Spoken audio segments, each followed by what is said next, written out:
Cheers.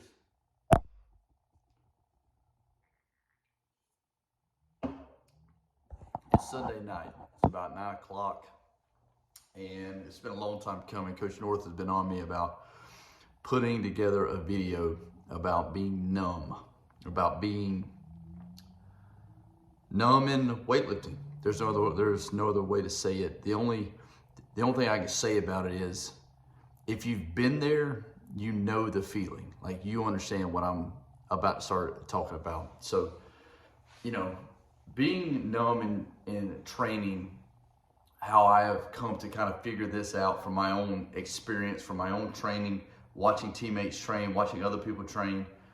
There's different phases of it. And so phase one, and obviously as I start talking about this, I think to become numb, I think everyone kind of needs to have their own, GPP stuff. Like, you're already been training, like you kind of have the, this isn't for people just starting out weightlifting. Like, you've been weightlifting a little bit, you understand snatch and clean and jerk.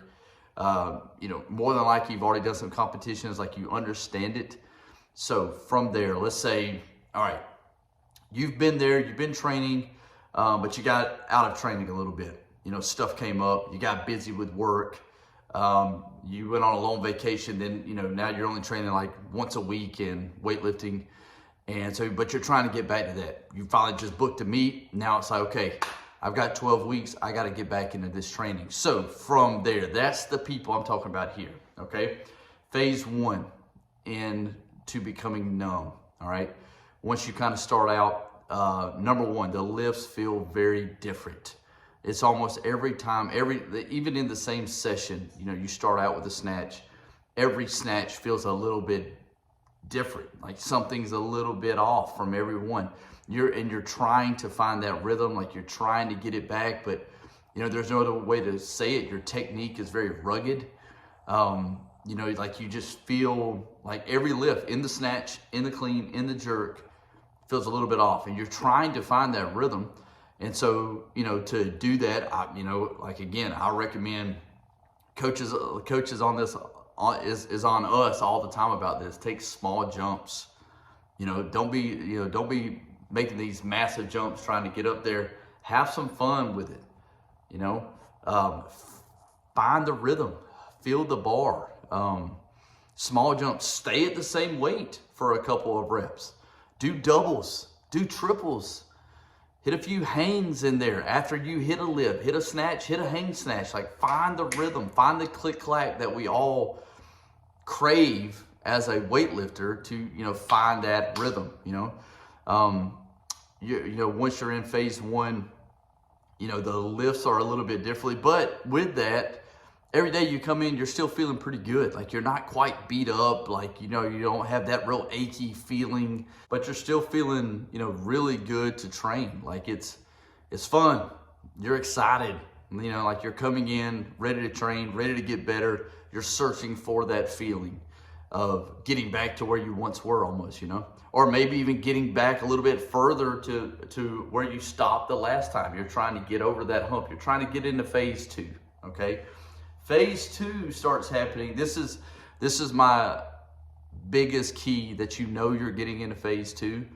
You're warming up like it's going to be a day, and it may not be a max out Friday, maybe just a normal Tuesday with powers, or there's a complex, and you're kind of searching for a certain number, a certain goal to hit.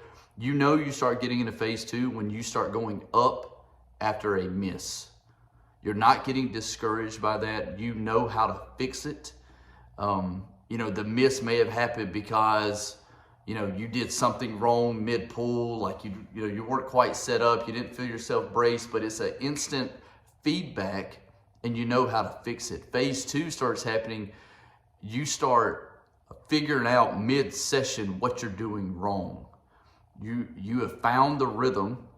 You understand how you lift. Everybody's a little bit different. This is why I love weightlifting, because everybody, to me, I'm a baseball player, and what makes a baseball player different than everyone else? Their batting stance. Everybody's stance is a little bit differently. Everybody's doing what works for them. Same thing with weightlifting. Everybody has their own technique. Everybody has their own quirks. Everybody has their own style and rhythm of lifting. You know you're starting getting into phase 2 because mid-session, you know what you're doing wrong and you know how to instantly fix what you're doing wrong to get back into your style of it. That's phase 2, you know. You're going up after a miss. You're not letting that kind of defeat you mentally. You know how to fix it.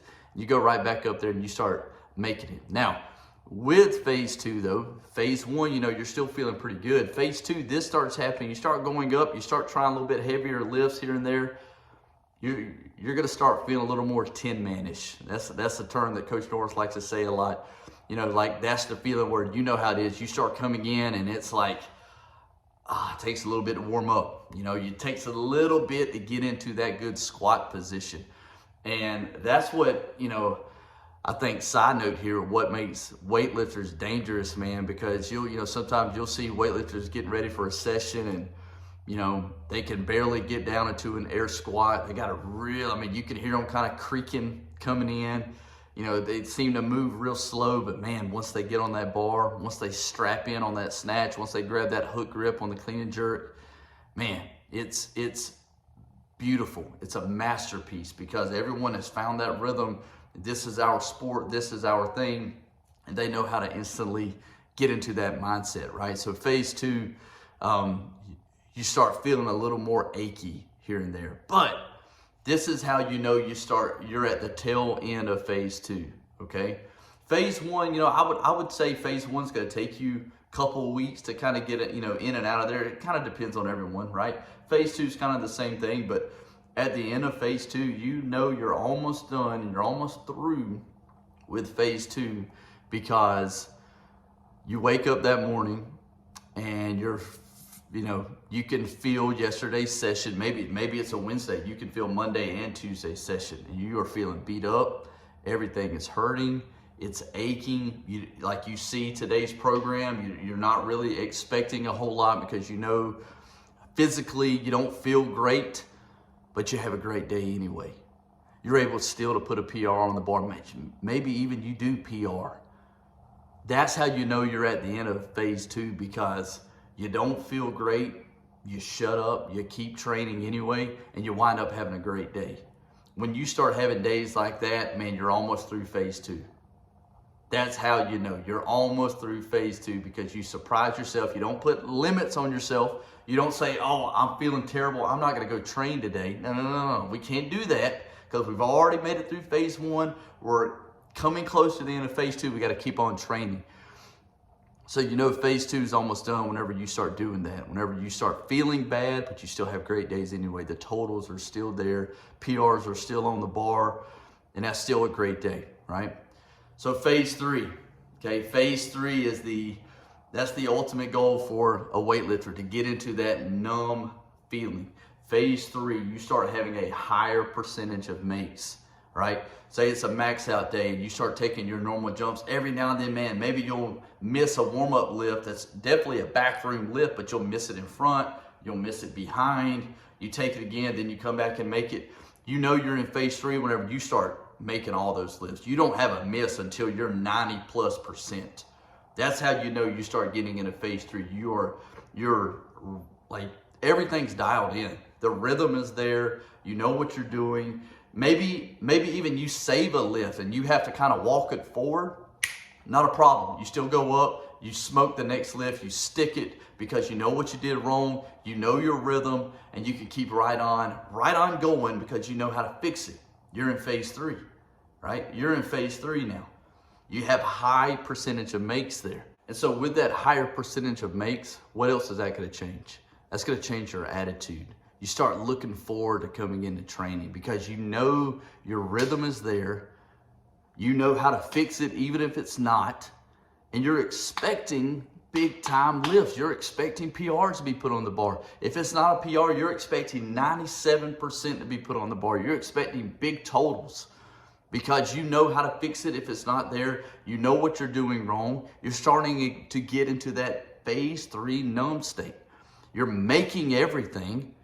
The click clack is there. The rhythm is there. That's phase 3, man. And that is the mental state of it of, man, I am in a whole different world here. Now, you start knowing you're at the tail end of phase 3. You're halfway through phase 3. You're almost completed phase 3 whenever you can do this, okay? There's a few times in my life whenever I can, like, when I know I'm in phase 3 because I've been able to do this. I saw Coach North do this years ago, and it just blew my mind. I've heard other big-time weightlifters, like Olympic-level weightlifters, be able to do this as well. You're at the end of phase 3, okay? Whenever you challenge yourself and you can walk into the gym, maybe stretch, warm up a little bit, kind of move around, empty bar, move around just a little bit, hit a few, overhead squats with an empty bar, and then you can load up a big time lift. I mean, like, start off with like 85%, work your way up to 90% plus, and you can hit it cold. You warm up with just the bar, you load up 90%, and you smoke it. That's how you know you're at the end of phase 3. Whenever you can go up to an empty bar, mentally, you know what you're about to do because you've been doing it. You've put in the consistent, hard training over and over again. This is not nothing new for you. You've done this day in and day out. What's the difference in doing it cold? What's the difference in doing it without a warm-up? There is no difference. You react. And that's what being numb is all about. Being numb is not about physically. You're still going to have those aches and pains, and there's never a time when you don't necessarily feel that. Being numb is all about mentally. You come into the gym to do something you have done day in and day out, to do something you have stacked weeks into months together. You have done this consistently time and time again. You've hit these weights over and over and over. You've battled these weights. You know what that's like.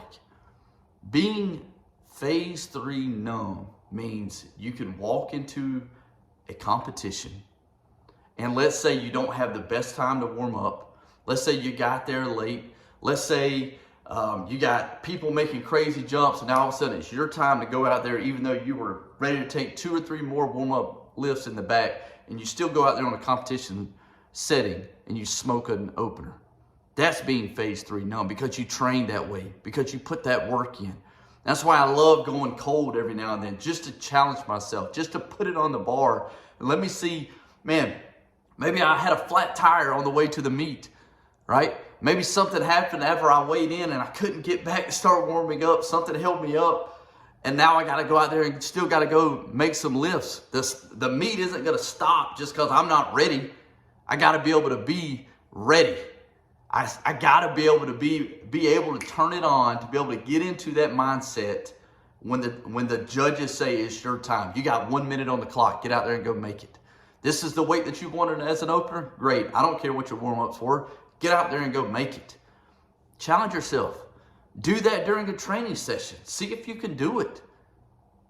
And if you can't, it's not a big deal. You mentally are there. Try it again in another week. Go out and challenge yourself, man. This is weightlifting. It's about putting something heavy on the bar, lifting it over your head, and then doing that every day, not stopping. We're all beat up. We all don't necessarily feel the best in the world, but we're going out there and we're training every day. If you want to get phase 3 numb, that's what it's all about. It's about consistent training. Consistent training, putting it on the bar, putting heavy lifts on the bar. Some people are going to tell you, man, you should never Clark a lift. Here's my take on that, about Clarking a lift, okay? I think certain people that say, I've never Clarked a lift, I will never Clark a lift, they're a little bit different than those of us who have Clarked a lift. And this is, again, just a theory. This is what I think about that, okay? People that don't Clark a lift, in the middle of a training session, they may hit a 98% lift. They've got a chance to go up for a PR, but they say, nah, I don't think it's there.